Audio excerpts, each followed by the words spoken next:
gustaría compartirlo a ustedes porque sé que Anisacate es un grupo que está creciendo, que está intentando de alcanzar a otras personas. Quiero animarlos con un mensaje misionero en esta mañana, ¿les parece? Así que quiero compartirles una presentación en la cual van a ver con otros ojos la misión que tenemos y que también está creciendo en otras partes del mundo. Y tiene que ver también una conexión importante con lo que hace la fe en nosotros.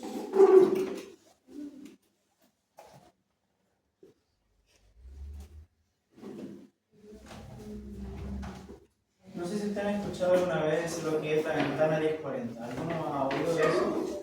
Muy bien. Para los que no saben, la ventana 1040 es un sector del mundo.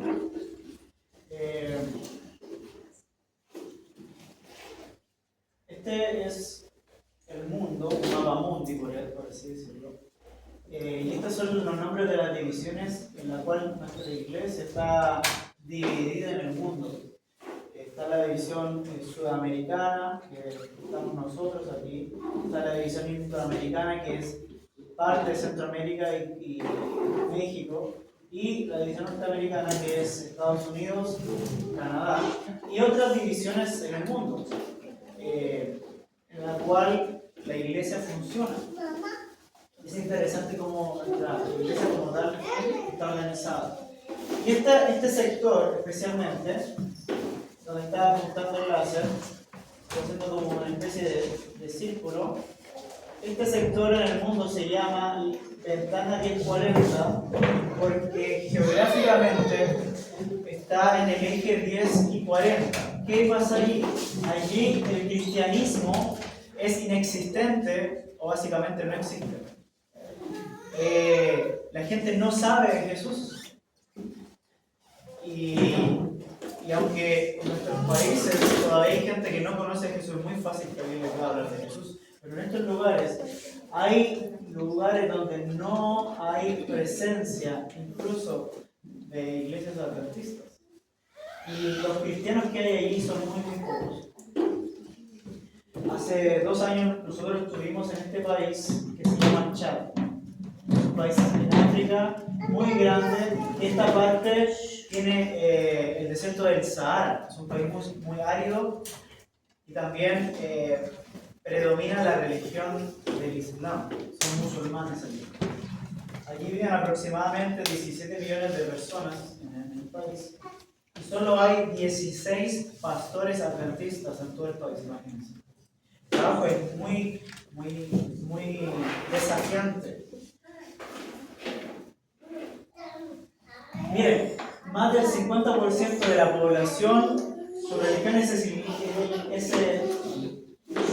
Islam, 20% es católico, 10% protestante, es decir, evangélico, y 20% animista. ¿Saben lo que es la religión animista? Es básicamente una religión que cree en cosas como la naturaleza, mucha hechicería, mucha brujería. Y así está compuesto pues Chad, donde nosotros estuvimos. Aquí tenemos una foto donde con un grupo de locales chadianos y algunos misioneros, ahí está mi esposa, Nancy, ahí también otro misionero estadounidense, Jonathan. Y con los chadianos ellos estuvimos haciendo un entrenamiento porque ellos no conocían las creencias, no sabían mucho sobre las doctrinas bíblicas y a través de un mes ellos se quedaron en una base, la cual nosotros le llamamos la base misionera de Sabanto, y estuvimos estudiando la palabra de Dios, y no solamente eso, sino enseñando herramientas para que ellos pudieran tener, porque en esos lugares no tienen acceso a hospitales tan fácilmente. Entonces les enseñamos remedios naturales, les enseñamos a utilizar el agua, de cómo plantar, etcétera, etcétera, etcétera. Aquí hay otras misioneras que vienen de afuera. Blue, ella es de México, fue de misionera a Chad Raquel, de hecho es mi hermana, ella vive en Chile, y Marcela Mata, que ella es dominicana y también fue misionera al Chad. Y me gusta que la juventud está enfocada en la misión. ¿Saben? Aunque ustedes no lo crean, la misión ha sido siempre promovida y donde ha alcanzado sus niveles más altos ha sido por gente joven. El primer misionero adventista, ¿saben cómo se llamaba? Se llamaba John Andrews. Y este misionero adventista era bien joven cuando salió a Europa para evangelizar. Tenía aproximadamente 20 y pico años. Y me gusta saber que la gente joven está dispuesta a salir a predicar. Mi hermana, bueno, en ese entonces tenía 22 años. Yo tenía en ese entonces 25 años. Mi esposa ella tenía 32 años.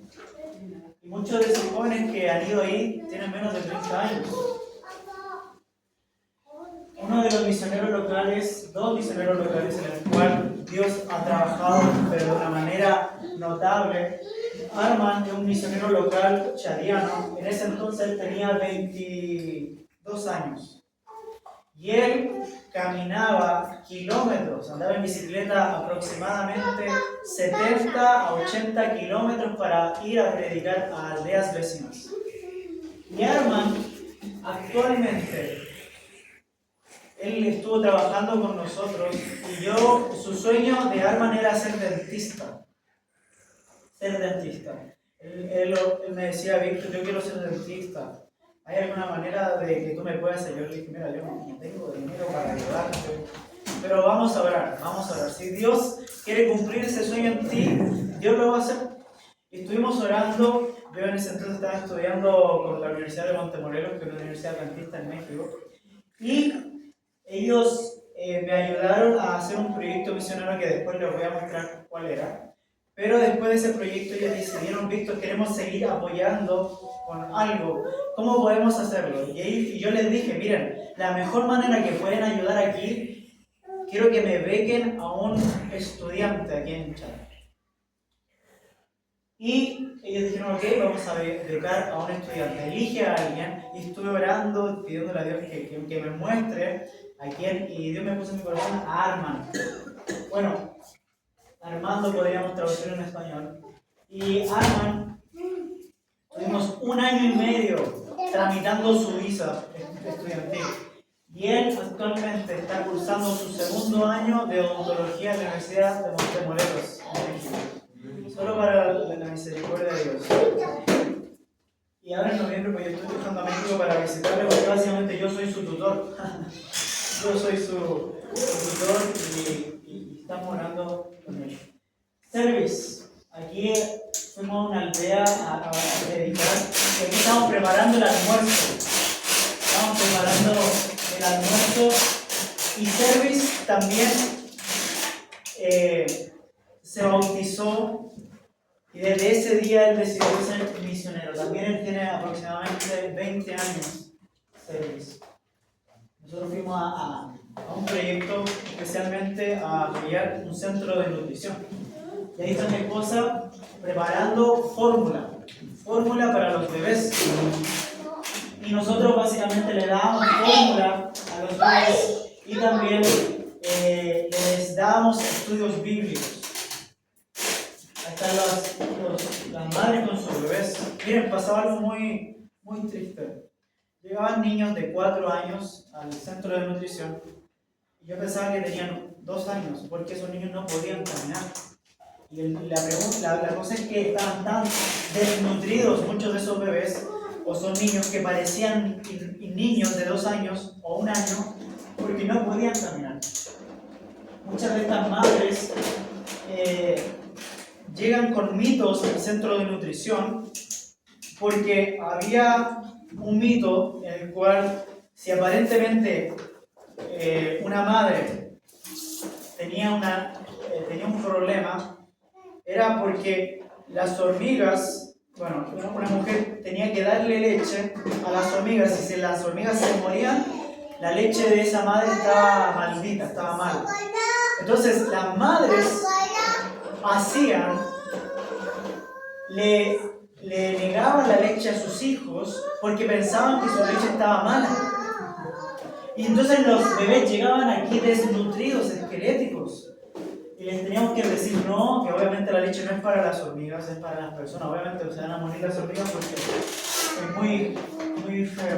Es una foto, por ejemplo, de un niño que tenía 3 años, este niño, pero parecía esquelético.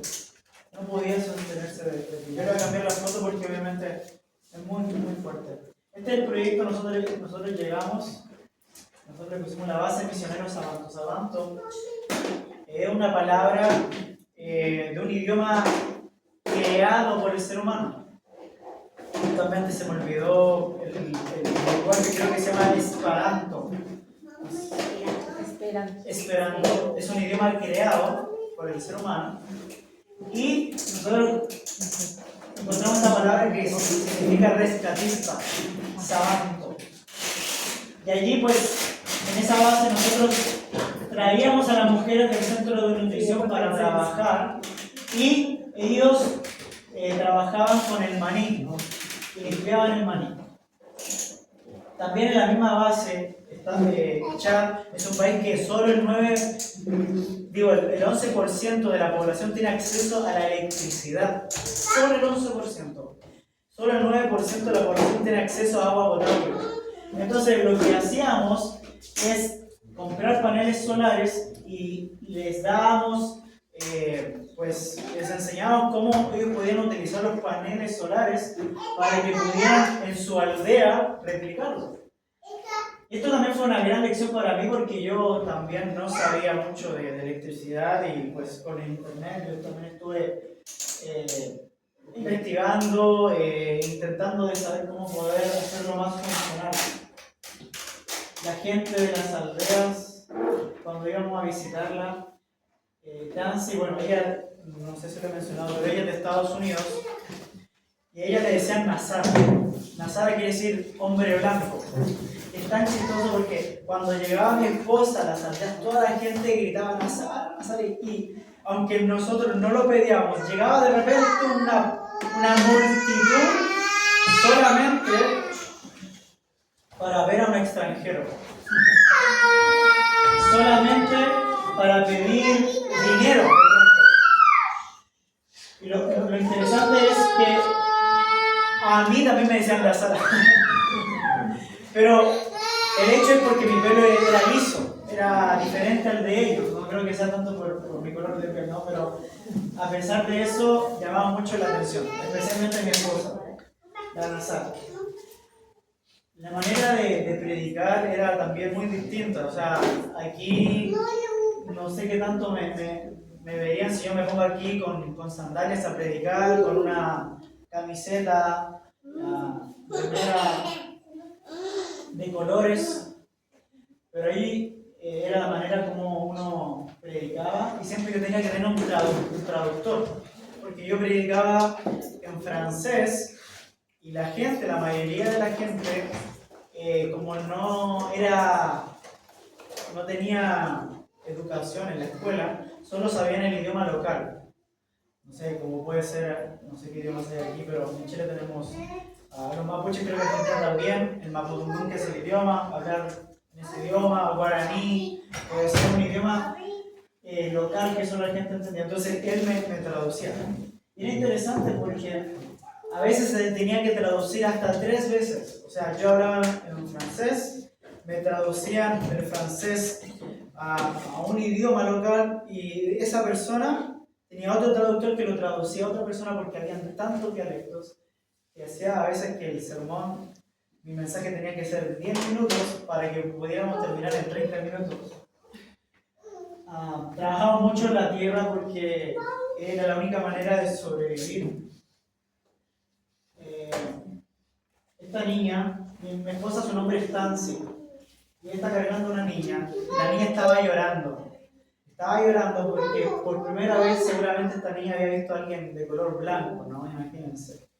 Y era pobrecito, o sea, traumatizada de haber estado la niña viendo a mi esposa.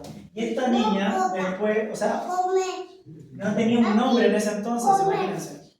Y le pusieron el nombre de mi esposa. Le pusieron Tansi. Que igual suena como africano, ¿no? Tansi, yo digo, no, está bien Tansi. Esta foto, adivinen qué es. Este es un salón de una escuela adventista. En esta foto, y aquí recibimos unos donativos, y justo en este tiempo era Navidad, y estuvimos dando, no sé si alcanza a ver, sandalias, no sé si como le dicen, hawaianas, chancletas, no sé, pero bueno, sandalias. Y los niños están tan felices porque muchos de ellos no tenían zapatos, algunos tenían huecos en las mismas sandalias. Y en esta escuela yo era profesor, era maestro de religión y de inglés en esta escuela. También hay un problema bien serio respecto al agua en el chat. Y esta agua, aunque pareciera eliminada, es agua que ellos beben. El problema es que la gente no tiene acceso al agua, y el agua que tienen acceso no está limpia, y cuando la beben, ellos se enferman. Hay enfermedades como la tifoidea, en el cual es por el hecho de tomar algo contaminado. Este es el pozo que nosotros pusimos, y gracias a Dios nos bendijo y pusimos un pozo en el cual era cerrado con una bomba de agua, hacía que el agua subiera en el tanque. Y nosotros no sabíamos cómo subir este tanque, por eso todos estos palos que están aquí, que parece un juego, era la única manera de subir este tanque. Bueno, les mencioné que esto era una escuela adventista, ¿no? Un salón. Ahora, ¿qué creen que es este lugar? Esta es la iglesia adventista de la aldea donde estuvimos trabajando. Esta es la gente, como se pueden ver, muchos se vistan como musulmanes. Este es el hospital. Y aquí hay niños, adultos. Este es el techo que hicieron en esta escuela. En otra iglesia que estuvimos trabajando, nosotros trabajamos en esta iglesia que fue construida por un proyecto misionero que se llama Maranata. No sé si lo han escuchado.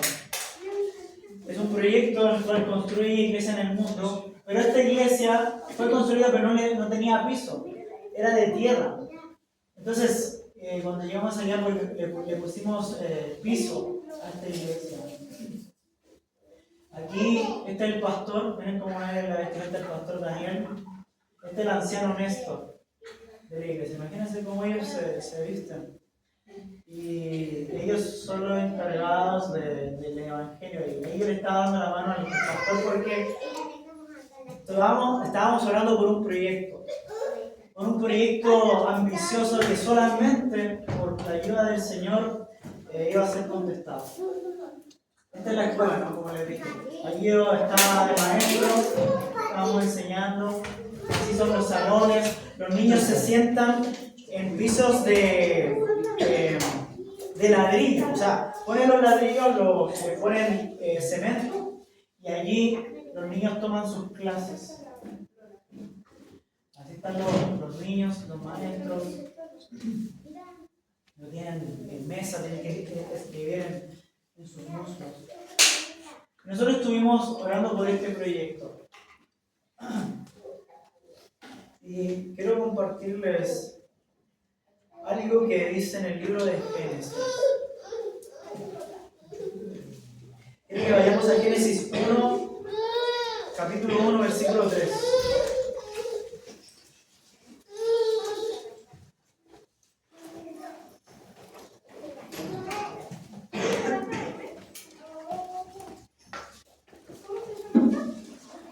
¿Qué tiene que ver eso con lo que estoy mostrando? Les voy a decir que tiene mucho que ver. El capítulo 1 de Génesis, versículo 3 dice: entonces dijo Dios, sea la luz, y fue la luz. ¿Cómo fue creada la luz acorde a este versículo? La palabra de Dios. Dios dijo y la luz fue hecha, ¿cierto? En el versículo 9, por ejemplo, dice: entonces dijo Dios, reúnanse las aguas que están debajo del cielo en un solo lugar, de modo que aparezca la parte seca. Dios dijo y las cosas fueron hechas. Esto es algo muy, pero muy importante, porque a través de la palabra de Dios las cosas ocurren. La palabra de Dios tiene tanto poder que no importa lo que hay en la naturaleza, las cosas van a ocurrir, porque Dios dice que las cosas ocurren. Por ejemplo, en el libro de Mateo capítulo 8, quiero invitarle a que vayamos al libro de Mateo capítulo 8, versículo 5.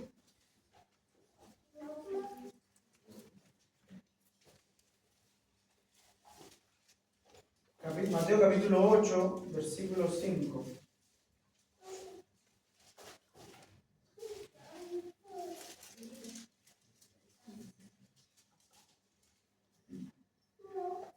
Aquí vemos la historia de el criado del centurión. El centurión era romano. Y este soldado seguramente ya había escuchado de Jesús. Había escuchado de sus milagros.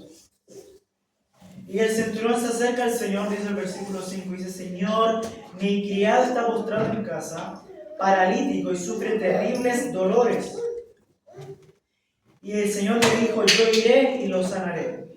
Pero mira lo que dice el versículo 8. Y yo quiero que nosotros recalquemos algo respecto de lo que es la fe. Porque mucha gente cree o piensa entender lo que es la fe, pero en el versículo 8 vamos a entender lo que realmente es la fe.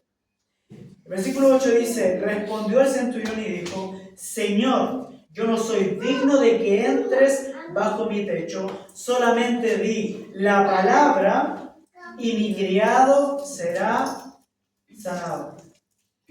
Porque yo también soy un hombre bajo autoridad y tengo soldados bajo mi mando. Si digo a esto, ve, él va. Si digo al otro, ven, él viene. Y si digo a mi siervo, haz esto, él lo hace. Básicamente, está diciendo el soldado que él tiene la autoridad, que todo lo que él dice, las cosas van a ocurrir. ¿Por qué? Porque él tiene la autoridad. Ahora,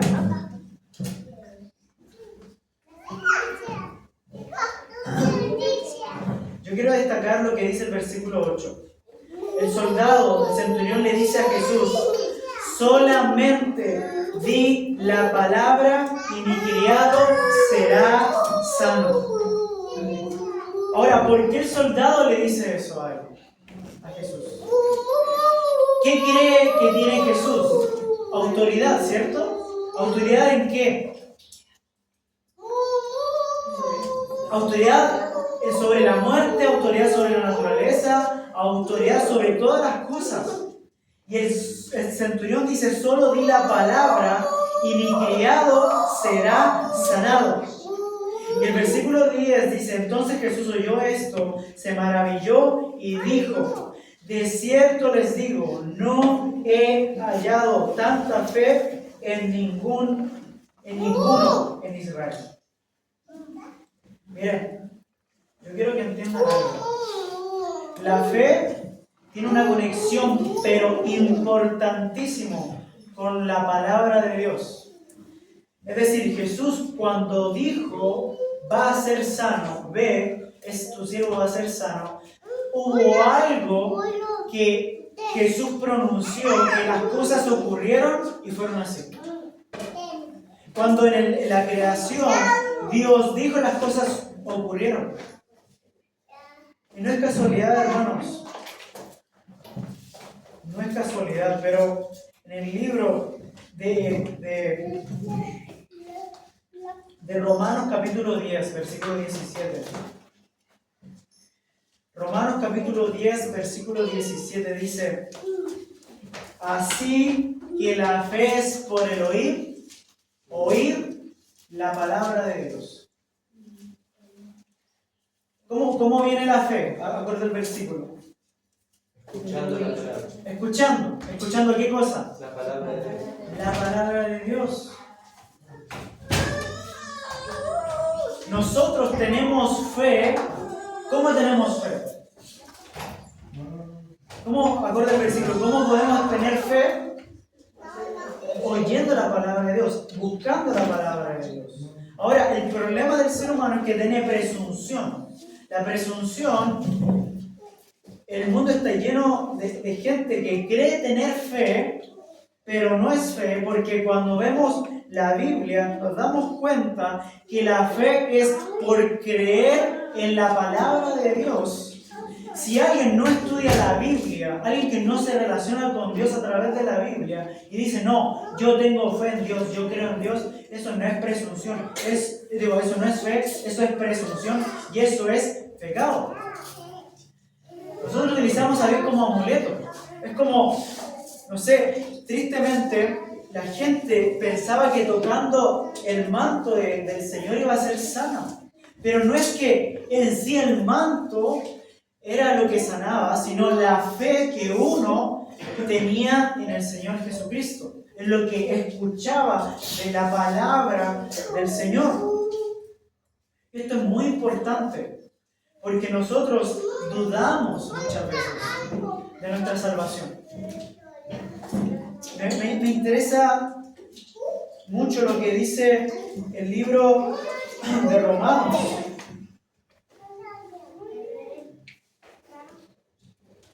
Romanos capítulo 10, versículo 9. Romanos capítulo 10, versículo 9. Romanos capítulo 10, versículo 9.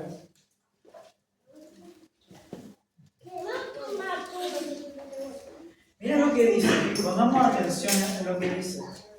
Dice que si confiesas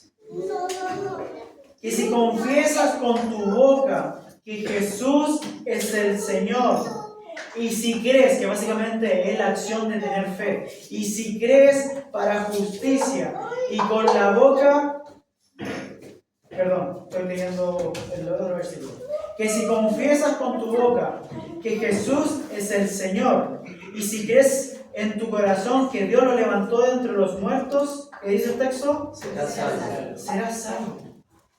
Ahora, ¿cómo podemos entender este texto bíblico? Dice, si confiesas con tu boca que Jesús es el Señor, y si crees en tu corazón que Dios lo levantó entre los muertos, serás salvo. ¿Saben el problema? Hay una pregunta que a veces nosotros nos hacemos cada día. Si yo le hiciera la pregunta ahora, ¿eres salvo? Hay un problema en el adventismo, en el cual nosotros dudamos de esa respuesta. Hay dos tipos de adventistas, ¿no? El legalista que cuando tú le haces esa pregunta, obviamente no te va a responder, porque piensa que tiene que seguir caminando en la vida cristiana para obtener la salvación. Cuando la Biblia es clara de que somos salvos por la fe. Pero hay otro tipo de cristianos que son al otro extremo, que confunden la fe con la presunción.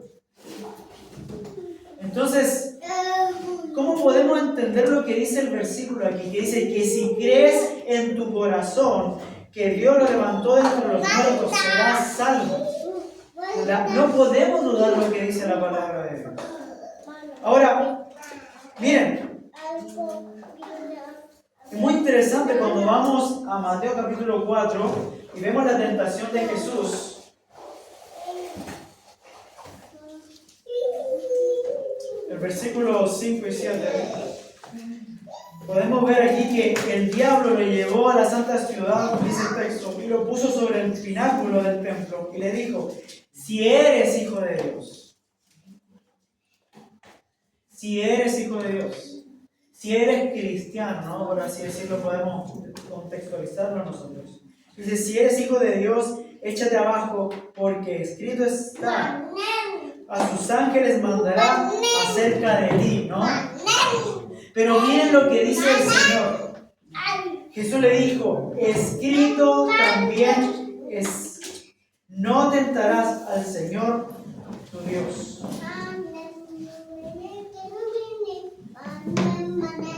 Cuando nosotros tenemos fe, pero no estudiamos lo que dice la palabra de Dios, no obedecemos la palabra de Dios, somos oidores pero no hacedores, nosotros no podemos tener la confianza, porque hay que tener confianza en lo que dice la palabra de Dios. Este centurión tuvo la confianza porque creyó en la palabra de Dios. Cuando voy a Romanos dice, si yo creo en el Señor y que Él básicamente murió por mí, yo puedo tener la certeza de que soy salvo, siempre y cuando tenga una relación con su palabra. ¿Me entiende? ¿Se entiende lo que estoy diciendo? Y cuando yo voy a su palabra veo Santiago que dice que si tengo fe voy a hacer obras. Cuando voy a Juan dice, Jesús dice, si me amáis, guardad mis mandamientos. Entonces voy a empezar a guardar los mandamientos. ¿Por qué? Porque tengo fe. ¿Y cómo es que tengo fe? Porque he estudiado la palabra de Dios. Entonces una cosa lleva a la otra. Entonces nosotros sí podemos tener hoy la certeza de que somos salvos porque aquí estamos en la iglesia, estamos estudiando la palabra de Dios y Romanos nos dice que vamos a ser salvos. Ahora, siempre y cuando nos relacionamos con el Señor, porque no es la salvación de nosotros, sino de ¿quién? De Cristo. Y eso es lo maravilloso del plan de salvación. Pero a veces nosotros confundimos eso con la presunción. Entonces, como creemos que ya Dios hizo todo, abandonamos la palabra de Dios y creemos, bueno, yo ya soy salvo. La Biblia dice, pues, el que cree en el Señor va a ser salvo. Yo en mi casa, ¿qué va a ser? Yo quiero ser salvo. La vida cristiana no funciona así. Y cuando yo estaba aquí, hermanos, yo le pedí a Dios un proyecto. ¿Cuál era ese proyecto? Yo quería construir una escuela adventista, pero como corresponde, diríamos nosotros. Y al principio el proyecto que hice fue este plan. Yo quería hacer 3 aulas de clase. 28 metros de ancho, 7 por 28. Lo queríamos hacer de cimientos, fabricación de muros, ventanas, puertas y pizarrones. Fabricación de techo, revocado y pintura. Y entonces yo empecé a orar. Y yo empecé a recordar que a las promesas de Dios hay que exigirlas. La Biblia nos enseña que a través de la oración nosotros podemos acercarnos, como dice Hebreos, con confianza al trono del Señor y pedirle lo que Él ha puesto en su palabra. Y cuando yo abro la Biblia en Mateo capítulo 7, versículo 7, ¿qué dice? ¿Alguien sabe ese versículo? Pedir y se os dará, ¿cierto? Buscad y haréis, llamad y se os abrirá. Entonces dije, Señor, si tú has prometido en tu palabra y tu palabra tiene poder, hoy te exijo de que nos ayudes a construir este proyecto. Pero no lo hago con presunción, lo hago con fe porque lo dice en tu palabra. Esa es la diferencia de la fe con la presunción. Yo estoy exigiendo porque en su palabra lo ha dicho. Y oramos por este proyecto y empezó la gente a donar. Teníamos que alcanzar 20 millones de pesos para construir esta escuelita. Y gracias a Dios la gente empezó a donar. Empezamos a construir esta escuela. Ahora estábamos así con la escuela y me faltaban 10 millones de pesos para construir. Y yo estaba complicado porque ya le tenemos que pagar a los carpinteros, a los albañiles. Y un día pues yo me puse a orar y le dije, Señor, yo no sé, este proyecto es para tu honra y gloria. Te exijo lo que dice la palabra de Dios. Como dice el Señor, le dijo a los discípulos, la mies es mucha, pero los obreros pocos. ¿Qué dice ese texto? Pues orar para que el dueño del campo mande más obreros. Entonces le dije, pues Señor, tú tienes que mandar obreros. Me gusta una cita del conflicto de los siglos.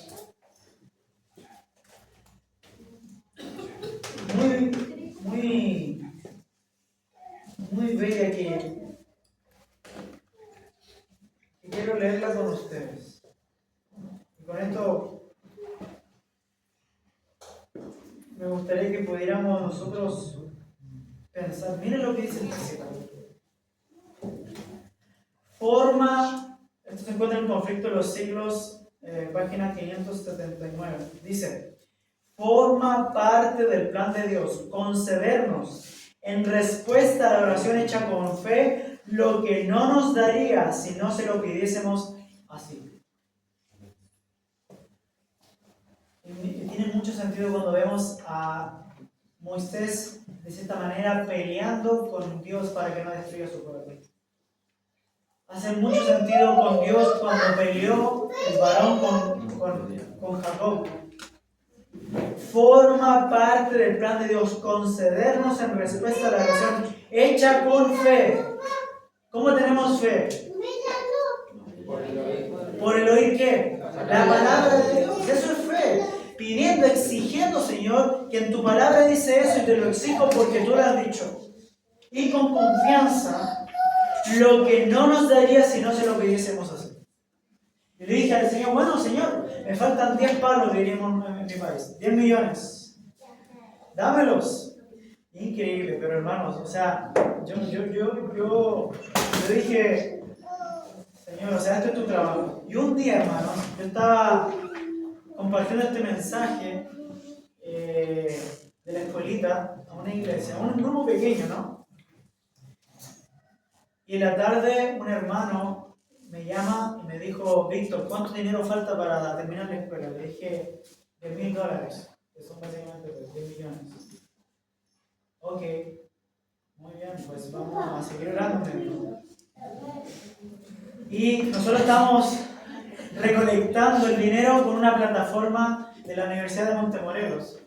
Entonces me llaman a la Universidad de Montemorelos y me dicen, Víctor, hay un problema, me dijeron. Digo, ¿cuál? Creo que hubo un error, hubo una persona que depositó 2 veces 5 millones de pesos, o sea, $5,000. Digo, uy, no, a ver, dame el nombre de esta persona. Ok, bueno, entonces yo intento investigar, me doy cuenta que la persona que me llamó el día antes había depositado esa cantidad. Yo llamo al hermano y digo, hermano, quiero saber si fue un error, porque vemos una transacción de 2 veces de $5,000. Me dice, no fue un error. Lo que pasa es que yo no podía pagar todo en uno y tuve que pagar la mitad y después pagarlo de nuevo. Y yo le dije, pero ¿estás seguro? Y digo, no, Dios me ha bendecido tanto que ha puesto en mi corazón dar este dinero. Y era justamente el dinero que nos faltaba para terminar la escuela. 10 millones de pesos. Yo glorifiqué el nombre de Dios porque pudimos terminar la escuela, terminamos. ¿Se acuerdan cuál era el plan que yo había hecho antes? Bien pobre, ¿cuántas aulas? 3. No alcanzó el dinero para hacer 4 aulas de clases. Y no solamente eso, también alcanzó dinero para hacer un pozo de agua que no era abierto y que los niños podían tomar y no tenían el riesgo de enfermarse. Ahora también nos teníamos que orar porque nos faltaban las sillas. Y ahí yo me di cuenta que nunca oré por las sillas. Siempre oré por las aulas de clase. Y yo me di cuenta que el Señor, claro, uno responde porque es preciso, ¿no? O sea, me faltaban 10 millones, me dio 10 millones, ni siquiera 10 millones uno. 10 millones, eso es lo que pedí. Entonces me tuve que poner a orar por las sillas. Y Dios, gracias a Dios, también respondió por las sillas. Y así los niños han estudiado. Pero les quiero decir algo. Eso es la fe que salva. Yo quiero hoy que la iglesia de Ana quiero que sea una iglesia de fe, que estudie la palabra de Dios, pero que tengan la certeza, siempre y cuando busquen del Señor, la certeza que el Señor ya hizo todo por ustedes. Y que esa sea la mayor motivación de ir y evangelizar a las demás personas. Yo sé que, hermanos, ¿saben cuánto gastamos al final en esta escuela? Gastamos 70 millones de pesos en esta escuela. Se construyeron, ahora hemos construido 3 aulas más.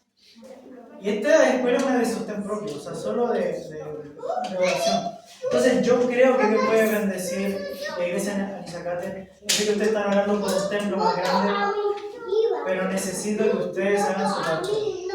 Que se comprometan con la palabra de Dios y confíen en sus promesas. Yo siempre he dicho, lo único que falta para que Cristo venga es que el mensaje sea predicado a todo el mundo.